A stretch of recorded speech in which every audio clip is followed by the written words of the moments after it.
મહાદેવ મિત્રો, આજે આપણે આ વિડીયોની અંદરમાં લેંગ્વેજ ફંક્શનનું સોલ્યુશન આપેલું છે, એટલે અંત સુધી બરાબર નિહાળજો, સાંભળજો બરાબર.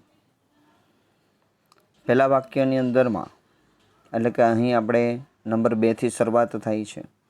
Whose has rented a house on MG road. તો આની અંદરમાં આપણી પાસે શબ્દ આપેલો છે on MG road.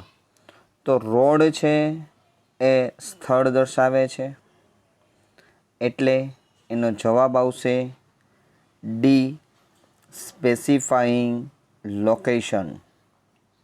D, specifying location.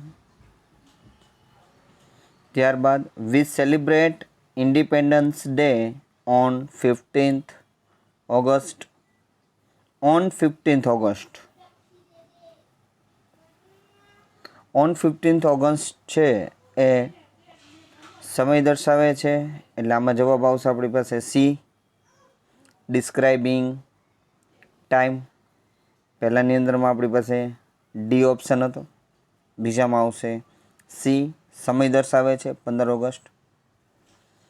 ચોથું વાક્ય છે Ramjibhai works in a post office. In a post office આ પણ સ્થળ દર્શાવે છે, જવાબ આવશે એ, સ્પેસિફાઈંગ લોકેશન. પાંચમું છે thank you so much for your help said Anar. You are welcome said Neel. અનારે થેન્ક યુ કીધું, જ્યારે નીલે છે એને યુ આર વેલકમ કીધું. વિનયની આપલે છે, એટલે આની અંદરમાં જવાબ આવશે સી, એક્સચેન્જિંગ નાઇસિટીઝ. છઠ્ઠું છે the manager will come at 10 o'clock.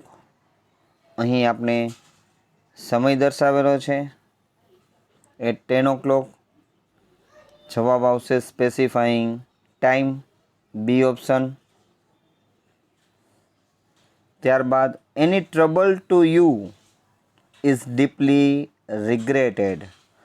Any trouble to you, જો તમને કોઈ સમસ્યા પડી હોય, ઇઝ ડીપલી રિગ્રેટેડ, મને એની ખૂબ દુઃખ છે. તો એક વિનયની આપલે છે. આની અંદરમાં કોઈ શબ્દ નથી, પણ વાક્યને સમજવું પડશે, એના માટે એ આવશે જવાબ. નાઇસિટીઝ જે ગુજરાતી કર્યું છે એની ઉપર એમાં ધ્યાન આપવું પડે. ત્યારબાદ છે excuse me, can you help me. મહેરબાની કરી શું તમે મને મદદ કરી શકશો. એક્સક્યુઝ મી આપેલું છે, એટલે જવાબ આવશે આપણે ડી. નવમું છે Nitesh often goes to his village. તો આમાં ઓપ્શન ઉપર આપણે થોડું ધ્યાન આપશું, થોડું અલગથી વાક્ય છે. પેલું છે ઓપ્શન પ્રોસેસનું છે, તો કોઈ પ્રક્રિયા વર્ણન નથી કરતું. સી ઓપ્શનમાં સ્પેસિફાઈંગ ટાઈમ, કોઈ ચોક્કસ સમય દર્શાવતું નથી. ડી ઓપ્શન સ્પેસિફાઈંગ લોકેશન, કોઈ ચોક્કસ સ્થળ દર્શાવતું નથી. તો પછી આપણી પાસે શું વધ્યું, ડિસ્ક્રાઇબિંગ એક્શન. જવાબ આવશે બી. તો આ ડિસ્ક્રાઇબિંગ એક્શનની અંદરમાં મોસ્ટ ઓફ પેસિવ આવતું હોય, પણ ઘણી વખત આવો પ્રશ્ન થતો હોય, પણ બીજા ઓપ્શન છે આપણે જોવા પડે છે, જેનાથી આપણે તરત ખ્યાલ આવી જશે. 10મું વાક્ય છે Sanjana comes home early. Sanjana વહેલી ઘરે આવે છે. તો આની અંદરમાં આપણી પાસે શબ્દ છે અર્લી, વહેલું, એટલે જવાબ આવશે સ્પેસિફાઈંગ ટાઈમ. ક્યારે આવે છે, સમય દર્શાવે છે, તો આપણે ખ્યાલ આવે કે સમય છે, specifying time. Would you like to have some more money. No thank you I have enough. અહીં પણ વિનયની આપલે છે, જવાબમાં થેન્ક યુ આપેલું છે એના સાથે. તો આની અંદરમાં આવશે સી, એક્સચેન્જિંગ નાઇસિટીઝ. થેન્ક યુ શબ્દ ઉપરથી આપણે ખ્યાલ આવ્યું. I have breakfast in the kitchen every morning. આપણી પાસે બે વસ્તુ છે, સ્થળ પણ છે અને સમય પણ છે. ઇન ધ કિચન સ્થળ દર્શાવે છે, જ્યારે એવરી મોર્નિંગ છે એ સમય દર્શાવે છે. પરંતુ આપણે ઓપ્શનમાં ક્યાંય સમયનું આપેલું નથી, ટાઈમ આપેલો નથી. ઇન ધ કિચન એટલે પ્લેસ દર્શાવશું એટલે જવાબ આવશે B, describing place. You don't have to pay fine. તમારે દંડ ચૂકવવાની જરૂર નથી. If you park your car in a parking place. If આવ્યું. ઇફ એક એવું શરતી વિધાન છે. શરત એટલે કે એને આપણે કન્ડિશન કહી શકીએ. એટલે જવાબ આવશે આપણો એમાં બી, ડિસ્ક્રાઇબિંગ કન્ડિશન. ઇફ નોટ કે અનલેસથી વાક્ય હોય, વાક્ય છે એ ડિસ્ક્રાઇબિંગ કન્ડિશનની અંદરમાં છે આવતું હોય છે. 14મું વાક્ય છે, people who sell drugs are called druggist. વાક્યની અંદરમાં આપણે વુ આપેલું છે અને વુ આપેલું છે એટલે ડિસ્ક્રાઇબિંગ પર્સન થશે C. Ravan kidnapped Sita and took her to Lanka. રાવણે સીતાનું અપહરણ કર્યું અને તેણીને લંકા લઈ ગયો. આ પણ વાક્ય આગળ આપણી પાસે એવું 9મું વાક્ય હતું એની અંદરની જેમ જ અહીં આપણે ડિસ્ક્રાઇબિંગ એક્શન એટલે કે એ કરવું પડશે. 16મું વાક્ય છે, you are going to appear for the interview, best of luck. અહીં આપણે નાઇસિટીઝ આપેલું જ છે, બેસ્ટ ઓફ લક. જવાબ આવશે C. The hospital is near the police station. Near the police station location થયું. આની ઉપરથી ખબર પડે નિયરથી. જવાબ આવશે આપણે સી.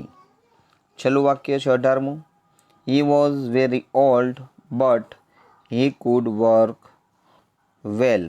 આપણી પાસે કન્જક્શન તરીકે બટ આપેલું છે. બટ છે એ વિરોધાભાસ દર્શાવે છે એટલે જવાબ આવશે આપણી પાસે ડી, ડિસ્ક્રાઇબિંગ કોન્ટ્રાસ્ટ. જવાબ આવશે એમાં ડી. ત્યારબાદ આપણે 19મું વાક્ય છે એ જોઈશું. ત્યારબાદ 19મું વાક્ય છે, which stream would you prefer, science or commerce. તો આની અંદરમાં ઓર એવું આપેલું છે આપને. તો ઓર છે એ અલ્ટરનેટિવ ઓપ્શન દર્શાવે છે. બેમાંથી એક વસ્તુ પસંદ કરવાની છે, વૈકલ્પિક છે.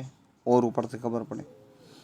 Mohan will take part in the singing competition. આની અંદરમાં બરાબર ધ્યાન રાખવાનું છે. ઇન ધ સિંગિંગ કોમ્પિટિશન એ કોઈ સ્થળ નથી એટલે બી નથી આવવાનું. એની અંદરમાં કોઈ સમય નથી દર્શાવેલો. C, describing person. તો મોહન વિશે કોઈ વિશેષણો એની અંદરમાં ઉપયોગ થયેલા નથી. તો આપણે એની અંદરમાં જવાબ આવશે એ, ડિસ્ક્રાઇબિંગ એક્શન. ત્યારબાદ છે, do you know the place. Already place એવું આપી જ દીધું છે તો ડિસ્ક્રાઇબિંગ પ્લેસ. જવાબ આવશે બી. 22મું વાક્ય, the batsman didn't leave the crease until the.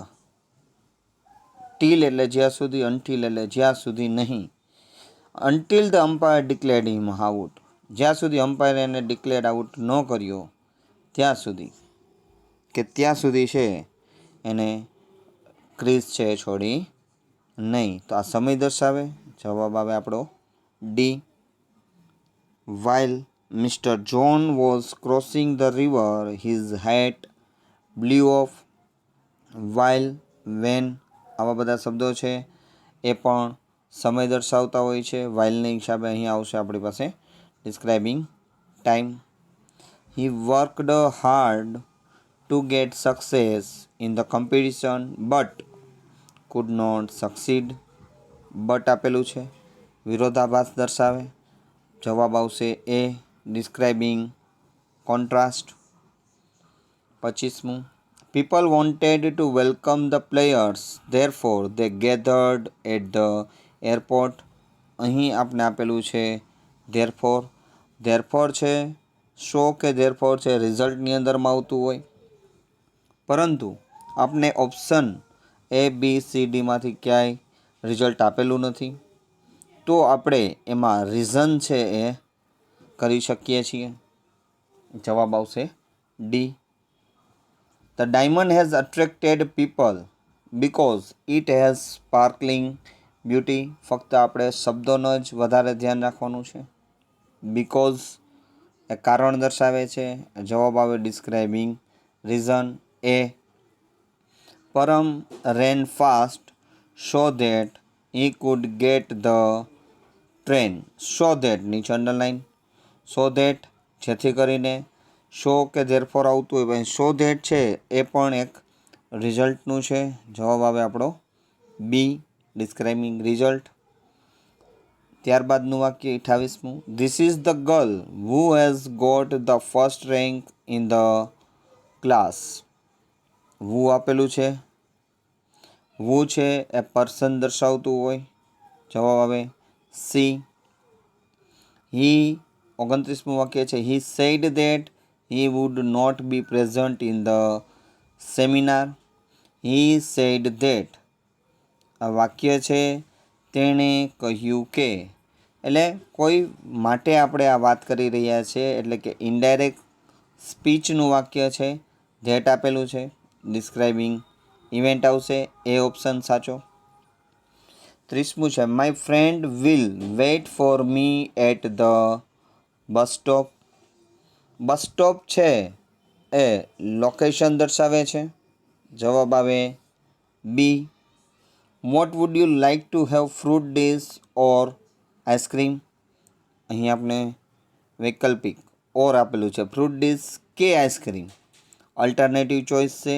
જવાબ આવે આપણો ડી. 32મું વાક્ય. My father met our principal last evening. Last evening આપેલું છે એટલે કે ગઈ સાંજે સમય દર્શાવે છે. જવાબ આવે D. There was a cricket match on the university campus. On the university campus. તો આ એક સ્થળ છે, એટલે ઓન ધ યુનિવર્સિટી કેમ્પસ નીચે અંડરલાઇન ઉપરથી આપણે ખ્યાલ આવે. જવાબ આવે ડિસ્ક્રાઇબિંગ પ્લેસ. ત્યારબાદ આપણે બીજું વાક્ય આગળ જોઈએ. ત્યારબાદ 34મું વાક્ય. I listen to the news thrice every day. અહીં થ્રાઇસ આપ્યું છે. થ્રાઇસ એટલે 3 વખત. થ્રાઇસ જે શબ્દ છે એ 3 વખત એવું દર્શાવે છે, એટલે આવશે એમાં describing frequency A option. Hi hello Raju, do we have an extra class today. Start છે હાય કે હેલોથી શરૂઆત કરેલી છે. ગ્રીટિંગ કહેવાય, શુભેચ્છા કહેવાય. અહીં એ નાઇસિટીઝમાં ન આવે. જવાબ આવશે આપણી પાસે ડી. Start with greeting. શરૂઆત છે આ રીતે કરેલી છે એટલે. આઈ એમ અફ્રેડ, આઈ એમ સોરી. આવા શબ્દો છે નાઇસિટીઝની અંદરમાં આપણે દર્શાવેલા છે, પરંતુ અહીં ઓપ્શનમાં કે આપણે નાઇસિટીઝ કે એક્સચેન્જિંગ પ્લેઝેટરીઝ એવું કશું આપેલું નથી. તો આઈ એમ અફ્રેડ કે આઈ એમ સોરી છે એ ઉદાસીના ભાવ દર્શાવે છે, પસ્તાવો દર્શાવે છે. તો એની અંદરમાં જવાબ આવશે ડિસ્ક્રાઇબિંગ સેડનેસ. જવાબ આવશે B. No thanks, I have taken enough, I need it no more. No thanks ના આભાર, મારી પાસે પૂરતું છે. આઈ નીડ ઇટ નો મોર, મારે વધુ જરૂર નથી. તો એક નમ્રતાથી છે એ ના પાડે છે. એના ઉપરથી આપણે ખબર પડે. જવાબ આવશે D. Describing polite refusal. Polite એટલે નમ્ર, રિફ્યુઝલ એટલે મનાઈ કરે છે, ના પાડે છે. ત્યારબાદનું વાક્ય 38મું. ધ ગેસ્ટ્સ વેર વેલકમ્ડ વાર્મલી. વેર વેલકમ્ડ આ પેસિવનું છે. જવાબ આવે એમાં એ. આપણી પાસે જે એક્ટિવ પેસિવનો વિડીયો છે એમાં દર્શાવેલું છે, આખો એક ચાર્ટ બનાવેલો છે. એમાં આ રચના છે આપણે આપેલી છે, કેવી રીતે હોય એના ઉપરથી ખબર પડે. 39મું વાક્ય, I know the cricketer who has scored a triple century recently. આપણી પાસે who આપેલું જ છે ઓલરેડી. who છે એ પર્સન દર્શાવે, જવાબ આવે સી ડિસ્ક્રાઇબિંગ પર્સન. 40મું, all know where he lives. Where છે એ સ્થળ દર્શાવે છે, એટલે પ્લેસ થાય, ડિસ્ક્રાઇબિંગ પ્લેસ, જવાબ આવે બી. 41મું, we do not know why he is absent today. Why છે એ કારણ દર્શાવે, એ ઓપ્શન છે આપણી પાસે, ગિવિંગ રીઝન. 42મું છે, યુ કેન નોટ જજ how he performs the magic. આમાં જવાબ આવે છે આપણી પાસે એ, કેવી રીતે એ સમજીએ. આ એમપી છે. બી ઓપ્શનમાં ડિસ્ક્રાઇબિંગ પ્લેસ આપેલું છે, વાક્યની અંદરમાં કશે સ્થળ દર્શાવેલું નથી. સી ઓપ્શન છે ડિસ્ક્રાઇબિંગ પર્સન, તો એમાં કોઈ વ્યક્તિના વિશેષણો વિશે વાત કરેલી નથી. ચોથું છે ડી એમ ઓપ્શન, ડિસ્ક્રાઇબિંગ ટાઈમ, તો આમાં વાક્યની અંદરમાં કે સમય દર્શાવેલો નથી, એટલે આ 3 ઓપ્શન છે એ નીકળી જાય છે અને જવાબ આપણી પાસે આવે છે એ, ડિસ્ક્રાઇબિંગ એક્શન. 43મું, we are not sure when he will return. When છે, વાઇલ છે, આગળમાં એક વખત વાઇલ આવી ગયું છે આપણી પાસે. વેન છે, વાઇલ છે એ સમય દર્શાવે છે, ઓપ્શન છે આપણી પાસે ડી, ડિસ્ક્રાઇબિંગ ટાઈમ. 44મું, how many persons are injured in the accident. સંખ્યા પૂછી છે કે અકસ્માતમાં કેટલા વ્યક્તિઓ ઘવાયા. હાઉ મેની આપેલું છે, હાઉ મેની છે એ નંબર જાણવા, સંખ્યા જાણવા માટે છે, જવાબ આવે ડિસ્ક્રાઇબિંગ નંબર. 45મું વાક્ય, he has gone to the shopping mall to buy grocery items. બરાબર ધ્યાન આપજો, આપણે અંડરલાઇન કરીએ છીએ ટુ બાય ગ્રોસરી આઇટમ્સ ઉપર. ગુજરાતી કરીએ સૌપ્રથમ. He has gone to the shopping mall, તે ખરીદી કેન્દ્ર પર ગયા છે. તો શું કામ, કોઈ હેતુ, તો કે ભાઈ ટુ બાય ગ્રોસરી આઇટમ્સ, કરિયાણાની વસ્તુઓ ખરીદવા. ગ્રોસરી એટલે કરિયાણા. પહેલું ઓપ્શન આપ્યું છે ડિસ્ક્રાઇબિંગ એક્શન, એમાં હું કશું નથી. ડિસ્ક્રાઇબિંગ પ્લેસ, સ્થળ દર્શાવેલો છે, પણ હજી છે એની અંદરમાં. ડિસ્ક્રાઇબિંગ પર્પઝ, હેતુ દર્શાવેલો છે. ખરીદી કરવા ગયા છે, સ્થળ છે, પરંતુ એનો હેતુ છે એની અંદરમાં છુપાયેલો છે. છેલ્લે ડી તો આવવાનું નથી, સમય છે એની અંદરમાં દર્શાવે છે, આમાં કંઈ ક્યારે ખરીદી કરવા ગયા છે એવું કશું આપેલું નથી. જ્યારે આ બધે સાથે આવે, પ્લેસ પણ દર્શાવે છે, પર્પઝ પણ દર્શાવે છે, પણ સાથે છેલ્લું વધારે છે એ ભાર દર્શાવે છે કે ભાઈ ખરીદી કરવા ગયા છે તો એનો હેતુ શું, એટલા માટે ડિસ્ક્રાઇબિંગ પર્પઝ આવે. આપણા એમપી છે, સી ઓપ્શન આવે. 46મું, અમોલ ઇઝ ક્લેવર બટ આપેલું છે, એ કોન્ટ્રાસ્ટ દર્શાવે, જવાબ આવશે બી. 47મું વાક્ય, he can solve the problem because of his practice and intelligent. Because છે, કારણ દર્શાવે છે, રીઝન આવે, ઓપ્શન આવશે સી. 48મું, the city bus stand is in front of the ST bus stand. એટલે કે જે સિટી બસ સ્ટેન્ડ છે એ એસટી બસ સ્ટેન્ડની એક્ઝેક્ટ સામે છે. ઇન ફ્રન્ટ ઓફ એટલે ની સામે, સ્થળ દર્શાવે છે, જવાબ આવશે નીચે જ છે, ડિસ્ક્રાઇબિંગ લોકેશન. 49મું વાક્ય છે, the man in white dress is our class teacher. અહીં વ્યક્તિની વાત કરેલી છે, વાક્યમાં વુ નથી આપેલો. The man in white dress, કે વ્યક્તિ કે માણસ જે સફેદ કપડામાં છે, સફેદ ડ્રેસની અંદરમાં છે, ઇઝ અવર ક્લાસ ટીચર, એ અમારા વર્ગ શિક્ષક છે. વ્યક્તિનું વર્ણન કરેલું છે, જવાબ આવશે એમાં સી, ડિસ્ક્રાઇબિંગ પર્સન. ત્યારબાદ બીજા વિડીયોમાં આપણે આના વાક્યો છે એ બનાવીશું. મહાદેવ હર.